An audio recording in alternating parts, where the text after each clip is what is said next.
जय जगन्नाथ सांग मैंने ओडिया सुख संसार चैनल को आपको बहुत बहुत स्वागत। वृष राशि राशिर अधिपति शुक्रदेव।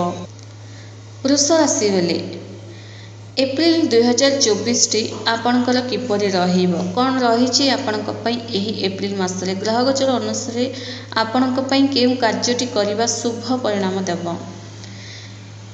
वृष राशि बेले एही वीडियो आपणकर स्वास्थ्य शिक्षा लव रिलेशन किपर आपण दाम्पत्य जीवन किपर आपणकर कैरियर बिजनेस व्यापार सबू किपर चलो। आपणकर राशिर अधिपति होउचंदी शुक्रदेव। आपणकर कैरियर शनिदेव एवं भाग्याधिपति शनिदेव। देखो आपणकर शनिदेव रही दशम घरे मंगल सह 12तम घरे गुरु बुध एक साथ पंचम घरे केतु 11तम घरे राहु सूर्य शुक्र एक साथ रही। आपणकर भाग्याधिपति शनिदेव और कैरियर शनिदेव राजयोग बनाऊँच। शनिदेव निज घरे ही रही। शनिदेव जो पर्यंत निज घरे रही ना फ्रेंड्स यही जो समय आपण सोनार समय अटे। आपण जहाँ करेंगे से निश्चय सफल हेबे। देखो किछिटा टंका मध्य आपण संचय कर रखिबे एवं टंका मध्य बहुत सारा कमेबे। आपणकर किछि इच्छाटा मध्य पूरण हेबो। प्रमोशन रो जोग रही आपणक पई सुख सुविधा आपणकर बढ़िबो। चाकरी पे जदि चेष्टा करछन्ती तो निहाती चाकरी मिलिबो। जो माने इंजीनियरिंग क्षेत्र में अच्छी कंस्ट्रक्शन क्षेत्र में अच्छी कंट्राक्टरी काम कर प्रॉपर्टी जनित किणा बिका काम कर सब क्षेत्र में भल रही। बिजनेस जदि डेली इनकम रखिंट बिजनेस तो आपण भल रही कारण शनिदेव दशम घर रही राजयोग बनाऊँच। एवं आउ गोटे कथा जाणी रखु वृष राशि बेले ये जो समय आपण बहुत बढ़िया रही। तो निश्चित भाव में आप बिजनेस जब नुआ कर आरंभ करने को चाहूँगी तो करंतु। जदि बिजनेस नुआ आरंभ करवा गोटे शुभ डेट जब कहबी तो 23 एप्रिल पर। स्वास्थ्य विषय जाना स्वास्थ्य आपंकर भल रही। देखो 25 एप्रिल पर शुक्रदेव राशि परिवर्तन करेंगे तो स्वास्थ्य उपर आपको ध्यान दे चलने को पड़ो। स्वास्थ्य अर्थात आपको टिके धान धपड़ कम जो आपंकर टेंशन बढ़ी पारे किसी कामर प्रेसर आपरे पड़ पारे। तेणु 25 एप्रिल पर निजर स्वास्थ्य को जुगी चाह चलने को पड़ो और टिके ठंडा खास ये सब जंतु समस्या आपको देखा दे पारे। शिक्षा विषय जाना आपंकर पंचमेश्वर होउछन्ति बुधदेव। देखो बुधदेव 12तम घरे रही पढ़ार एत किसी भल नहीं फ्रेंड्स। गोटे कथा मानि चलतु केतु पंचम घरे रही मन रे नेगेटिव आनी ही थांती। तो कौन से कथा मानि चलने पड़ो सब सकारात्मक विचार रखा ही पड़ो। पढ़ार इंटरेस्ट देवाक ही पड़ो कारण केतु पंचम घर रही आपण जहाँ चाहती ताहा आपण को मन बदल था। केतु जानीपारती कि ये यह चाहूँगी या मनटा बदल देवी और एमती बदलाती पूरा नेगेटिव आड़ को नियंती एवं बदनाम कर दियंती। तेणु केतु पंचम घरे रही ए वर्ष जाक रे। तेणु टिके जागृत फ्रेंड्स विद्यार्थी माने पढ़ा प्रति निश्चय ध्यान दे चलतु आपण भल। लव रिलेशन विषय जाना देखो टिके मिसअंडरस्टैंडिंग देखा दे पारे। आपण लव मैरिज भितर राग टिके अधिक देखा दे पारे। प्रेम रहिबो किंतु राग देखादेव। प्रेम एथि रहिबो शुक्रंकर दृष्टि पंचम घरे पड़ुछि।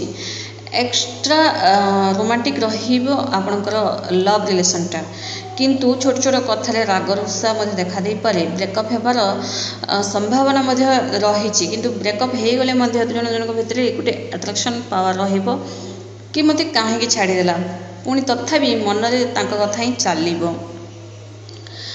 देखु केतु पंचम घर रहा सब देखा दे पारे। टिके मिसअंडरस्टैंडिंग जदि होउछि तो बुझी जातु किछि तो गड़बड़ हे कली झगड़ा हे। तेणु आपण जी सतर्क रे आपण भल।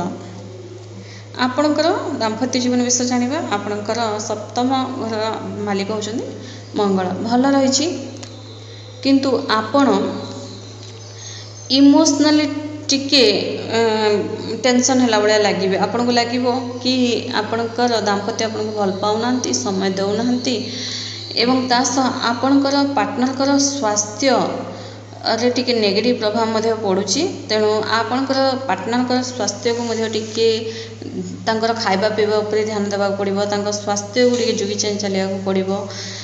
तथापि आपण को कोठ ना कोठी टिके कमी लागिबो कि मते भल पाउनांती, मो कथा मानुनांती, किंतु एमिति नुहे। वास्तव से आपन बहुत सारा भल पाइबा देबे, तथापि आपणकर जो ग्रह गोचर अनुसार ए सब आपणक मनरे आसी पारे। वृष राशि वाले यही जो समय आपणक पई गुडे बहुत सुनार समय, निज कैरियर बनेबार सुनार समय। आपणकर भाई भौणी मानक सह आपणकर रिश्ता भल रहिबो। जदि कहा सहित आपणकर मिसअंडरस्टैंडिंग हो जाइछि, पुणी मिसिबे किछि गुडे कथारे। आपणकर रिलेटिव होवंतु किंबा आपणकर पुराना सांगसाथी माने होवंतु ना कहीं, जदि कोनोसी कथारे मिसअंडरस्टैंडिंग हो जाइछि तो पुणी मिसिबे। ता सह गुडे राजयोग बनाउछन्ती शनिदेव। एठी परिश्रम तो आपण को बहुत करेबे, खटेबे आपण को बहुत, किंतु से अनुसार फल मध्य आपण को देबे। कौन करेंगे वृष राशि वाले कि सबकि आपण को इच्छा जे चलू, कौन प्रकार असुविधा न हो। देखो वृष राशि वाले प्रथम तो गोटे कथा जानी रखु, शुक्रदेव रही 11तम घरे। शुक्रदेव 11तम घरे रही राहु सूर्य सह। राहु सूर्य एक साथ रही ग्रहण दोष लगी। ये जो समय रे कहा सहित आर्गुमेंट करंतु नहीं, किंबा कहा को केबे टिके भी मिछ कहंतु नहीं, कारण आपनकर टिके मिछ कहिबा रिश्ताटा तो एते बड़ फाट सृष्टि हो, रिश्ताटा भांगी मध्य जाई पारे।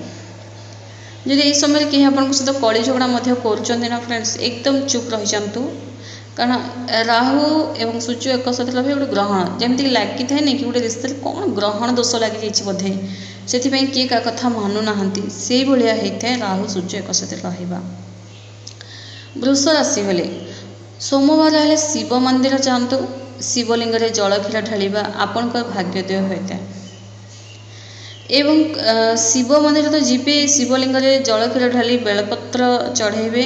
एवं आपणकर जहाँ मनस्कामना अच्छी ना फ्रेंड्स, केबे भी आपणकर गुप्त कथा बाहर शेयर करंतु नहीं, नहले आपणकर काम टोटाली बनिबो नहीं।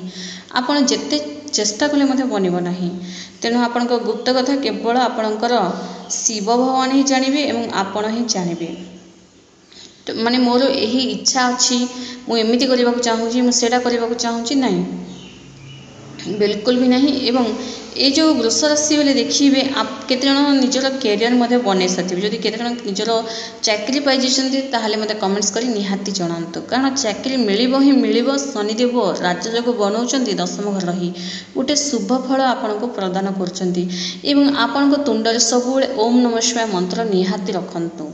ଏହା ଦ୍ୱାରା ଆପଣଙ୍କ ଆଖାପାଖି କେବେ ବି ନେଗେଟିଭ୍ ପ୍ରଭାବ ଆପଣଙ୍କୁ ଛୁଇଁ ପାରିବ ନାହିଁ।